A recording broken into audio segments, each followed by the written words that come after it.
Amid the summer starlight, Baldi's Basics fanfiction. Written on the fly by Arya's voice. Please note that while this fanfiction is set in the canon Baldi's Basics universe, some characters may be changed to reflect a different idea of looking at them. If you're interested, you may proceed.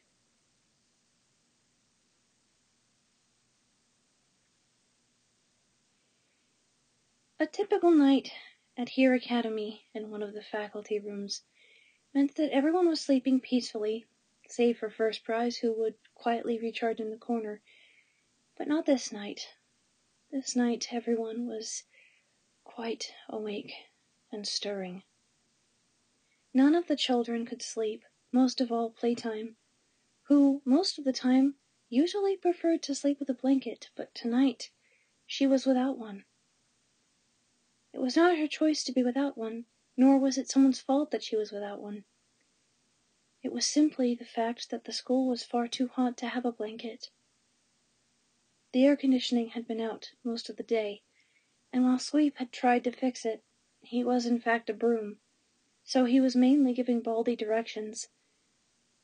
And while Baldi, with his general know-how, tried to fix it, things didn't go quite well. It was a bigger problem than even Baldi could solve. And Baldi could solve any problem in the world, most of the time.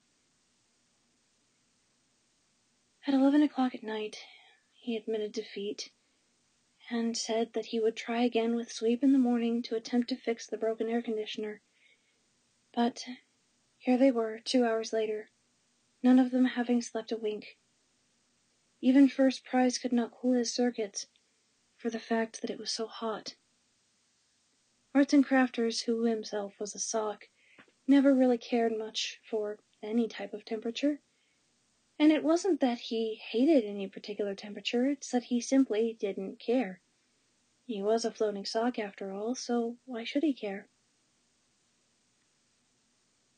As for Mrs. Pomp, she spent most of her life in a high-heeled shoe, though she admitted that with this heat, the red blush on her cheeks, and as well as her other makeup, was starting to run. And with the humidity that came with the heat, her hair was even fluffier than usual, making her look even less attractive than normal. Bully, of course, was quite in miscontent. He tried to sleep without a shirt on, much to the discontent of Princey. "Bully, come on! You sleep in a room with a bunch of other people. I know we're all hot, but seriously, put your shirt back on, dude." "Can I at least wear a tank top or something?" he asked. "I'll go get one of your tank tops from the storage closet." "Thanks," Bully said. And Princey left the room. Meanwhile, Baldi sat in the middle, having a crisis with himself. You see, he had always been the leader of Here Academy. Well, that's what they called it anyway. But to everyone else in the outside world, it was Here School. Or Baldi's Super Schoolhouse, whichever way you claimed to spin it. Baldi had always been its leader. And unlike the perception of most of the public, Baldi was not a ruler-wielding maniac. For in fact, the entirety of the Here School clan was like a family to him, including those new members that had come along in the middle of last year. Baldi cared for them deeply, and he led them all like a family. He was like a father to each and every one of them, only seconded by Princey, his second in command was Princey. The principal of the thing was not a bossy, sleepy jerk like everyone thought he was. In fact, most of the time when he put players in detention, he saved their skins. The principal did not care about rules as a means of control, rather as a means of keeping everyone else safe. So, of course, even though it was the dead of night, and he forgot to take a flashlight, and the school was pitch black because the lights had been turned off. He was now wandering about the lockers, trying to find a shirt, and of course without a flashlight. He couldn't read Bully's name, so he had to make out what he could in the dark. Thankfully, he did find Bully's locker, and produced one of his orange tank tops, which he ran back and gave to Bully. As discreetly as he could, Bully changed into said tank top, hiding behind the biggest thing there was at the moment, First Prize, who graciously obliged, even though Bully kind of forcefully turned him around. Not meanly, of course. He was just a little rambunctious. Bully, would you please be careful with First Prize? I don't want his tank treads to break. He can't turn that fast.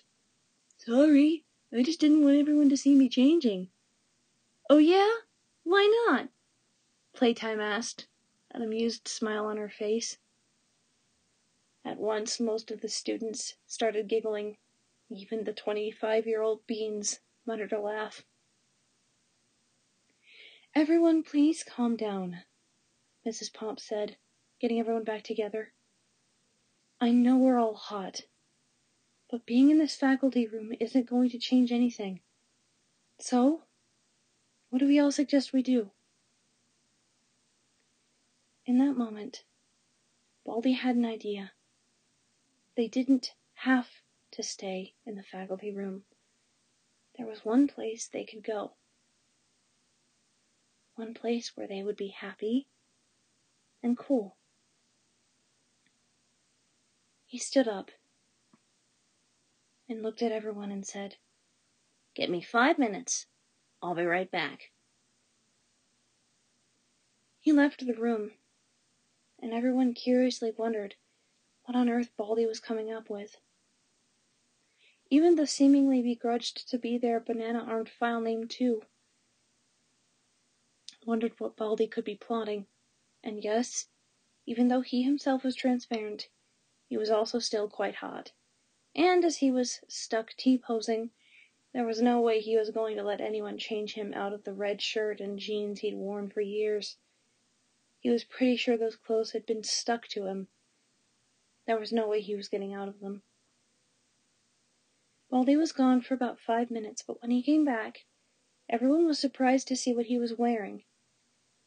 A black backpack, with the straps looking a bit loose, was strung round his back, and on the top of his head was a little yellow hat to protect his baldness.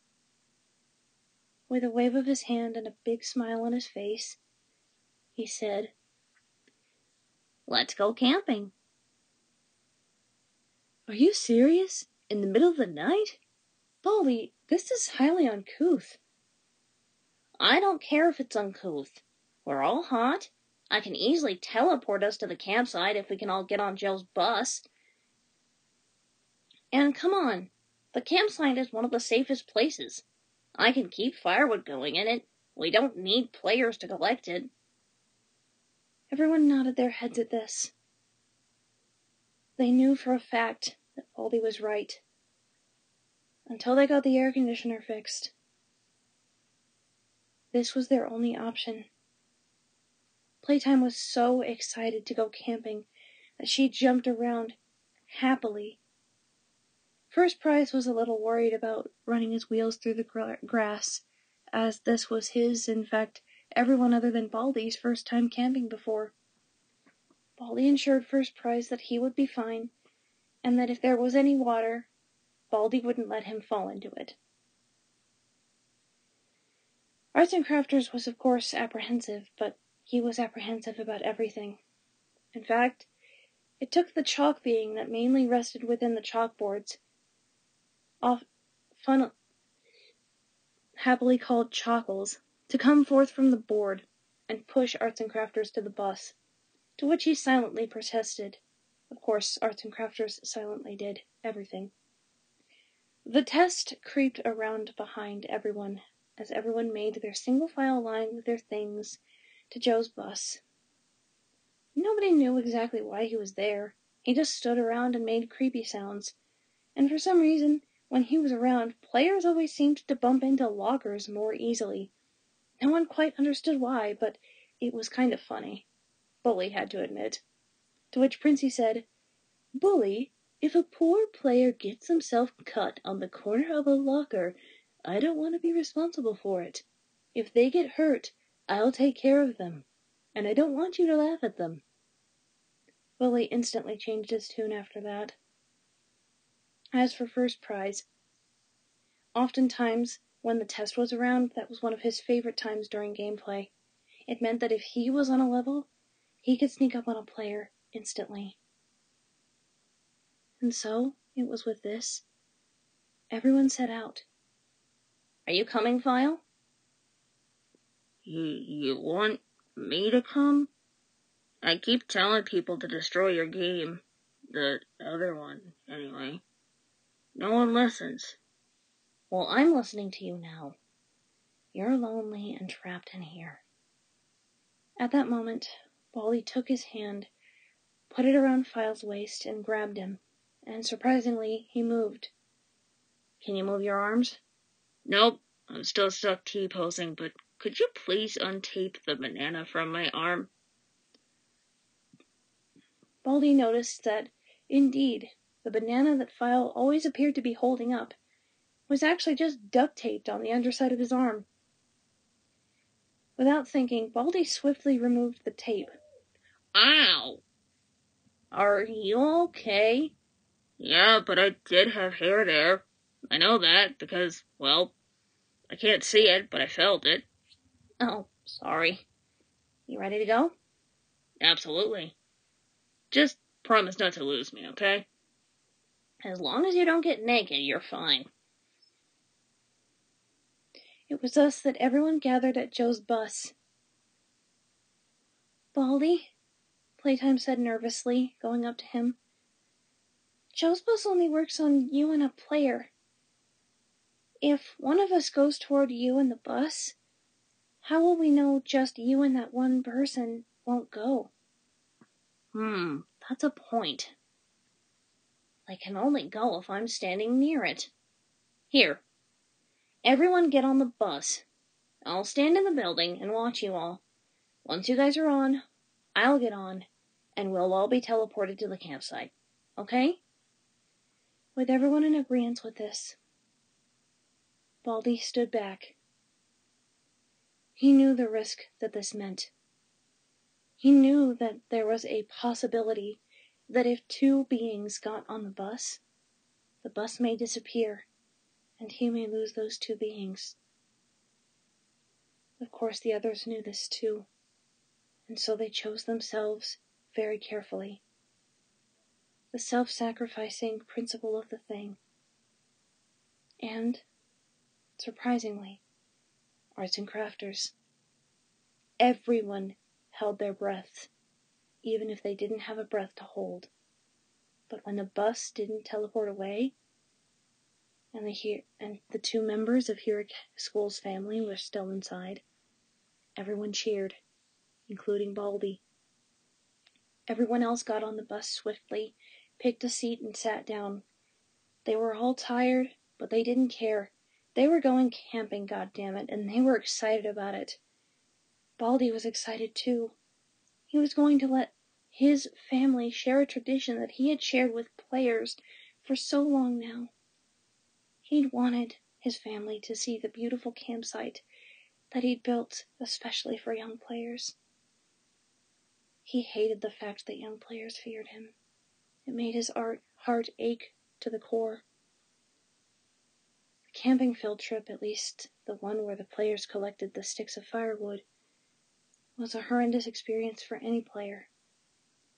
With each slap of his ruler during each game he played with each player, Baldi hated himself more and more.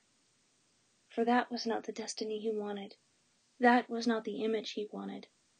The image he wanted, in the eyes of players, was an image of a loving teacher, a soft, green father figure. And he desperately tried to communicate this to his great creator. Desperately, desperately he tried. It was with the creation of Endless Mode, where things might be easier for the player, that Baldi started to realize he had been hurt. And then,